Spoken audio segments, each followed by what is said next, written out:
Well, hello there and welcome back to the channel. Happy New Year. I hope you all got a bit of a break over Christmas and New Year and had some downtime of one kind or another. My name's Georgie Newbury. I'm a flower farmer and I live here in sunny Somerset in the southwest of England. And as you can see, it's the 8th of January and it is cold here. It's about 1 degree right now, so we're full on layering. And I thought I'd give you a tour of the flower farm for January. And also, I hope I'll reassure you, I am way behind. Various things have kind of snowballed and meant that I am absolutely far behind where I should be in prep for the 2025 season.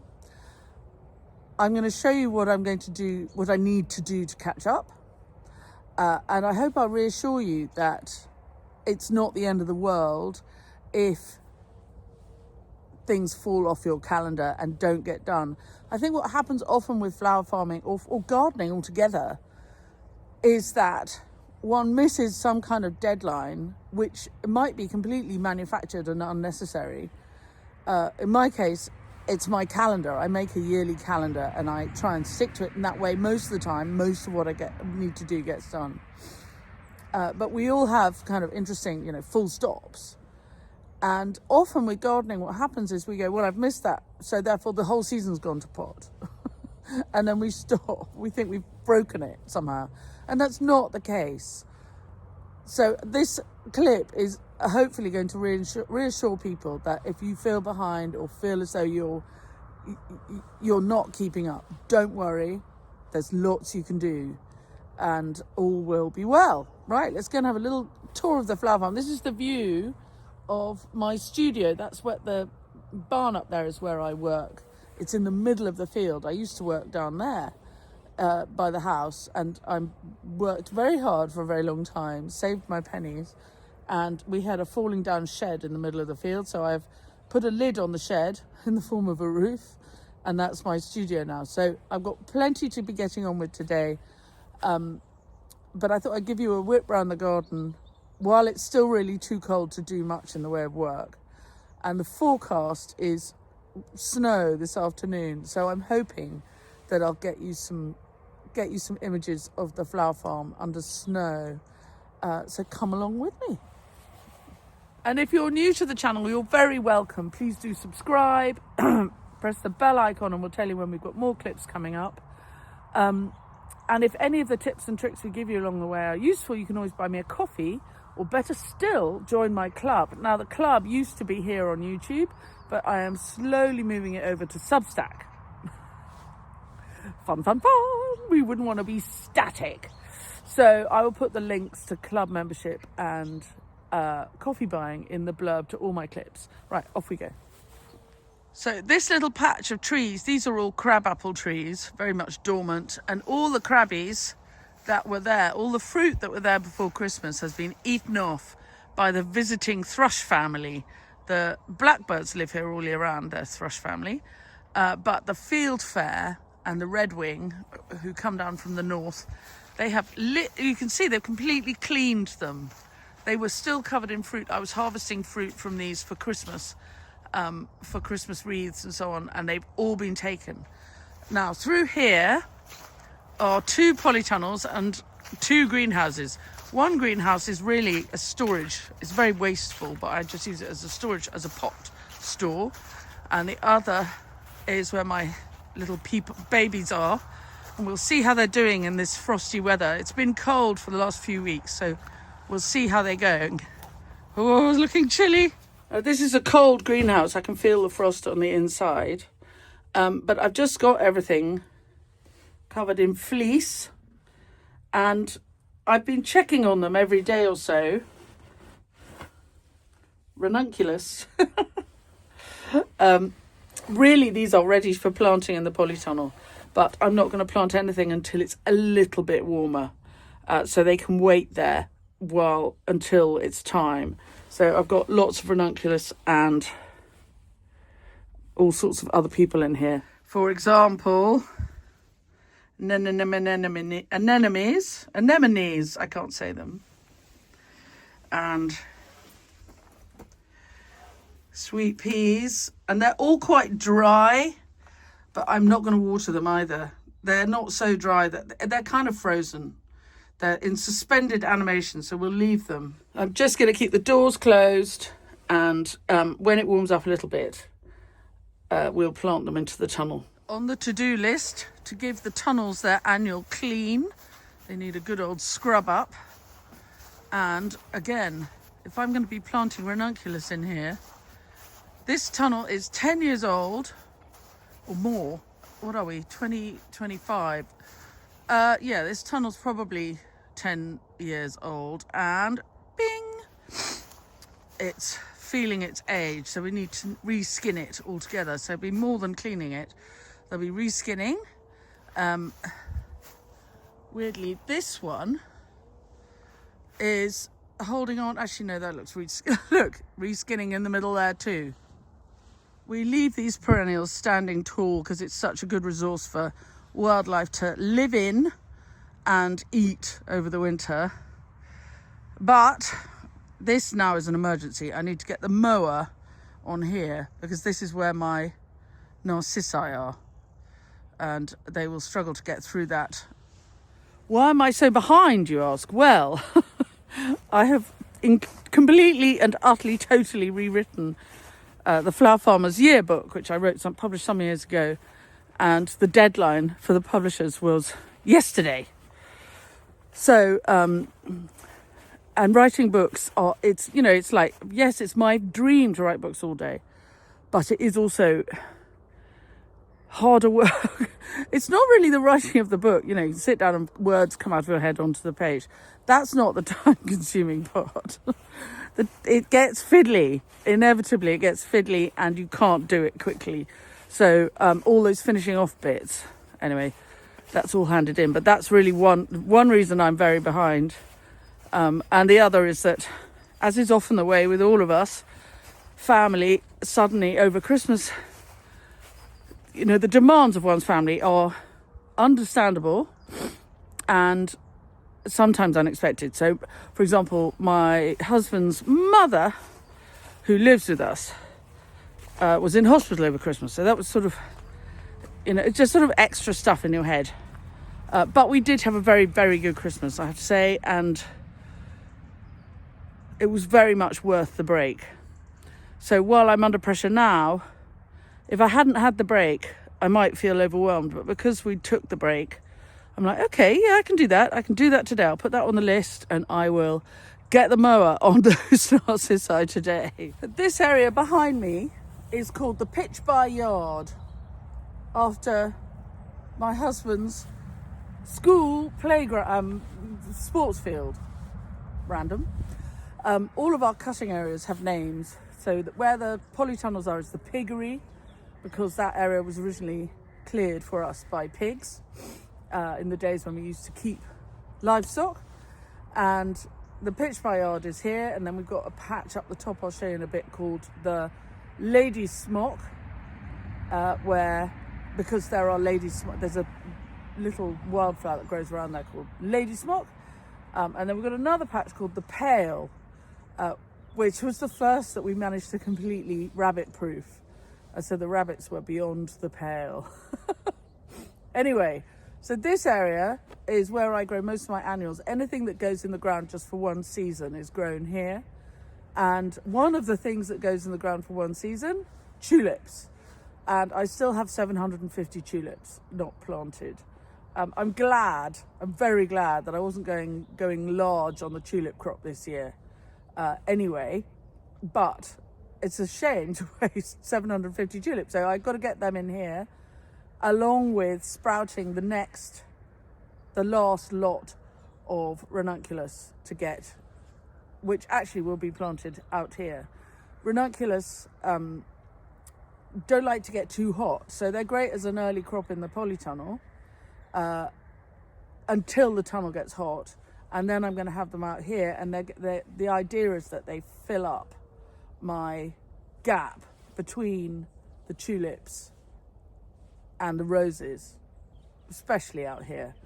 But you see, it is frozen solid, so we're not in any rush to get anything out here.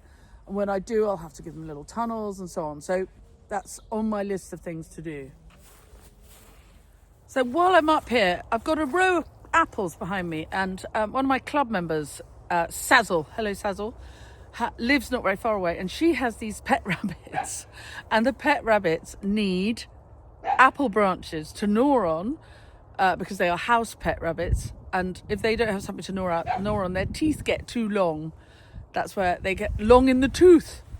So they need apple to munch away at. So I'm just going to get some apple twigs for Sazzle's rabbits, and then I'll show you what's going on here. It is deep winter. I'll send Sazzle a message and tell her the twigs are ready when she's passing. So this is the lady smock patch up here, and it always looks quite tidy. Looks quite organised, but actually there's quite a lot to do. We've had a very warm, mild autumn, which has meant that the grass has kept growing, and it's been growing onto the empty parts of the beds. And we always have a bit of empty bed because I'm defragging the garden all the time, getting rid of stuff we don't use, replacing, sometimes, I don't know, but I'm always digging things up and replacing with something else. So there are areas of empty bed here, and where there's empty bed, the grass is crawling over. And actually all of these beds have, what happens with a flower farm is you start off with beds that are, well I do anyway, I start off with beds about 1 metre wide, but over years sometimes there's a bit of loss or the bed gets a bit windy. So really this winter, one of the things to do is to put string lines down the beds and just go along and edge them, really get the edges tidy. We have quite a lot of students and garden visitors over the summer, with people book in tours and so on. And while this is a working flower farm, so it's not a show garden, it also needs to look kind of tidy. So that's on my list, is to finish the edging, or even just to edge all of the beds, make sure that they're really tidy, and they all need mulching. So we have about 1,000 running meters of metre wide-ish beds, and we get through 16 tons of compost mulching them each year. Some of the beds have already been mulched, so I need to walk around and kind of add up how many tons we need now to take us through the winter. Certainly this whole area needs doing, and the roses need pruning. I won't do that. I'm not feeling behind with the roses. I normally do that in February, so I'm not worried about that. But I am slightly concerned with, normally at this time of year I'd be like, okay, now is mulching time, but I'm first of all thinking, actually I've got to get those tulips in, I've got to get the ranunculus and the sweet peas into the tunnel. We're very cold today, so today is not the day. I've got to mow that bed down the bottom where the narcissi will be pushing through already. It is dry now, so I might just do that. Will take, these jobs, sometimes there's a job in the garden, it takes 5 minutes. It will take me really no time at all to mow that bed, but it feels as though it's a big job until it's done, which is why it's really worth having a good list. And then don't allow yourself to argue with the list. Don't say, ooh, that's going to take too long. Start at the top and work down the list and just get the jobs done, and you're amazed that things happen more quickly. So I'm going to go and mow, before I do anything else, I'm going to go and mow that bed, and then I will feel as though I've achieved something, and then I expect it'll start snowing. And as you can probably hear, I have had the lovely winter lurgy, so I don't need to be outside forever in the cold. But look, also, this is my colleague here on YouTube, also on Substack, and also on Instagram. the lovely Jane of Snapdragon Jane, and she sent me for Christmas this incredibly clever idea. Look, it's just a little knitted tie, and it's slightly wider in the middle than it is at the end. And I haven't taken it off. I have worn it every single day since I opened it on Christmas Day, and it is just a little bit of warm around your neck. Highly recommend. If you're a knitter, knit yourself a little tie like this, and it just keeps the air around your neck warm. Right, I'm going to go mow that patch. And if it snows later, I'll show you the snowy patch, the snowy cut flower farm. I hope it does. And there's one other thing to think of as I walk down towards where the mower is, and it's really worth remembering, and it's happening already. This morning, I went outside to turn the car on so that it would defrost, so that I could take my daughter to school, and it was not dark. Or it's finally getting a little bit lighter in the morning. It always starts getting lighter in the evenings earlier than it starts after the solstice. It actually keeps getting darker in the morning. I don't know why, but it starts getting lighter again in the evening. Anyway, we are the 8th of January, and the solstice was the 21st of December, and so 10, 17, 18 days later, it is noticeably lighter. And the thing about, I think the reason we all get, or I don't know about you, but I get really depressed before the solstice and immediately afterwards. I find the dark really, really hard, because every day it feels as though you can't do as much. Yeah, that's another job I've got to do, is all the leftover cuttings from the willow. So we made hundreds of willow wreaths for our clients in London, and there's a lot of willow left that's been cut and is lying on the ground. I need to bring it all down. This is a dead hedge along here. It's a brilliant way.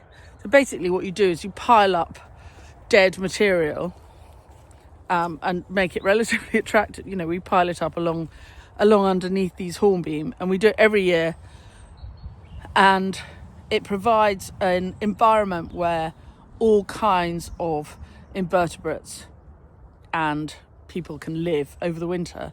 But it also, and I think this is something that people sort of forget, when you see small birds, the way they behave, if you disturb a small bird as you're walking along, they don't fly upwards, they fly sideways to find cover.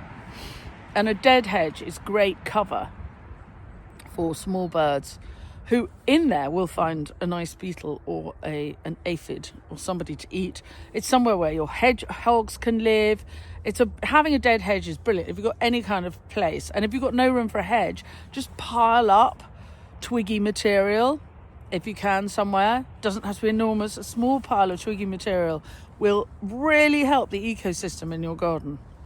Anyway, so back to the light. So the light every day is suddenly, I notice, it's lighter. It was lighter this morning, and yesterday it wasn't pitch dark at 4 o'clock. It wasn't even really pitch dark at 5. And that means the fact that there's more light means you feel as though you can get much more done in a day, even if, of course you could do a lot when it's dark. But I feel when it's dark I ought to be in bed. I think at this time of year about 85% hedgehog. I think it's time to go sleepy nights. But when there's a little bit more light, I literally feel the sap rising. I feel the energy coming along. Right, I'm going to go mow that patch. We were forecast so much snow that they closed the schools and all of that, but we didn't get very much.